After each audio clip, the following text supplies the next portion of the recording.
संदेशखाली में एनएसजी का action, supreme court में हड़कंप। ममता की याचिका पर भड़का सुप्रीम कोर्ट, पड़ी फटकार, टीएमसी में मचा हाहाकार।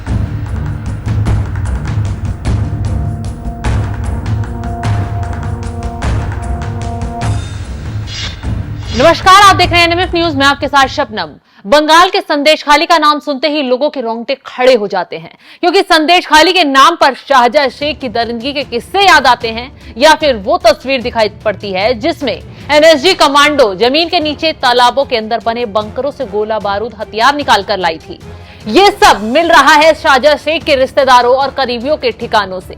न जाने देश को दहलाने की साजिश यहां से रची जा रही थी। खैर, अब उससे भी हैरान कर देने वाली बात तो यह है कि ममता बनर्जी इस दरिंदे और गोला बारूद को बचाने के लिए सुप्रीम कोर्ट की चौखट पर पहुंच गई हैं। चौंकिए नहीं, यह हकीकत है।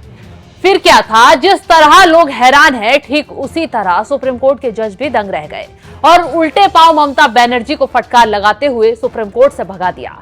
दरअसल ममता सरकार के वकील अभिषेक मनु सिंघवी ने सुनवाई के दौरान दलील देते हुए कहा, मामले से जुड़ी जानकारी और दस्तावेज राज्य के हाथ लगे हैं, इसलिए सीबीआई जांच पर रोक लगा दे।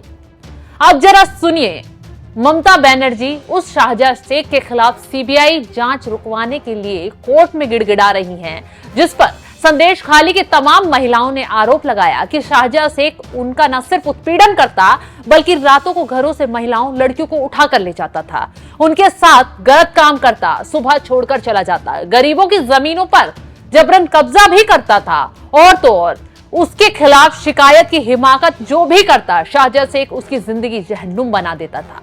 ये काम तब हो रहा था जब शाहजहां शेख टीएमसी नेता था, यानी ममता बनर्जी की पार्टी में शामिल था। हालांकि शाहजहां शेख तब पकड़ा गया जब उसने केंद्रीय जांच एजेंसी ईडी को दबंगई दिखाई, टीम पर हमला बोल दिया। बस यहीं से उसका काल शुरू हो गया।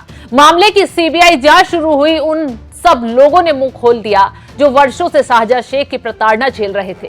ऐसे में जल्दबाजी दिखाते हुए ममता बनर्जी ने तुरंत शाहजहां शेख को पार्टी से तो निकाल फेंका, लेकिन उन्हें यह मंजूर नहीं हुआ कि केंद्रीय जांच एजेंसी शाहजहां शेख का हिसाब किताब करे। ममता को पता है, उसने गोला बारूद या फिर किसी और चीज को लेकर मुंह खोला तो कहीं ना कहीं जांच की आंच ऊपर तक जाएगी। इसलिए ममता बनर्जी सुप्रीम कोर्ट पहुंच गई, लेकिन सुप्रीम कोर्ट ने न सिर्फ याचिका देखकर हैरानी जताई, बल्कि सुनवाई को 3 महीने के लिए टाल दिया। सुप्रीम कोर्ट ने साफ शब्दों में कहा, मामले में आरोप गंभीर है, महिलाओं पर अत्याचार, जमीन हड़पने जैसे आरोप है। राज्य सरकार एक निजी व्यक्ति के खिलाफ जांच का विरोध कर रही है, जिस पर गंभीर आरोप हैं। मामला गंभीर होने का हवाला देकर ममता सरकार हाईकोर्ट में कोई लाभ लेने की भी कोशिश ना करे। जांच प्रक्रिया को इसलिए बाधित नहीं किया जा सकता कि मामला सुप्रीम कोर्ट में लंबित है, जैसा चल रहा है वैसा ही चलेगा। तो सुप्रीम कोर्ट ने साफ शब्दों में इशारा दे दिया है कि सीबीआई जांच बंद नहीं होगी। और तो और ममता बनर्जी ने हाईकोर्ट जाकर चालाकी दिखाई तो सुप्रीम कोर्ट और तगड़ा एक्शन ले सकता है। आने वाले दिनों में ममता बनर्जी के खिलाफ भी एक्शन हो सकता है, यानी कि अभी तो शाहजहां शेख का हिसाब किताब किया जा रहा है,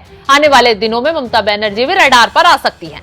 वहीं संदेशखाली से निकले गोले बारूद के जखीरे पर बीजेपी ने ममता बनर्जी को घेर लिया है। आरोप लगाया है कि ममता राज में बंगाल में अराजकता फैल रही है। हमने देखा किस तरह से ममता बनर्जी की सरकार में तृणमूल कांग्रेस के शाहजहां शेख जैसे असामाजिक तत्व संदेशखाली में महिलाओं के अस्तित्व पर खतरा बने हुए हैं। उनके साथ जिस तरीके का सलूक हो रहा है, यह सच में बहुत ही। खैर, जिस तरीके से टीएमसी नेताओं के कभी घोटाले तो कभी लोगों के साथ उत्पीड़न के मामले सामने आ रहे हैं, बंगाल चुनाव से पहले ही ममता बनर्जी की नैया डूबती नजर आ रही है।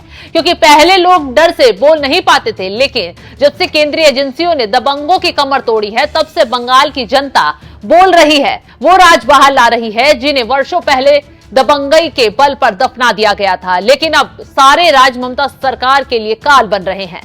तो इस खबर पर आपकी राय क्या है, हमें कमेंट कर जरूर बताएं।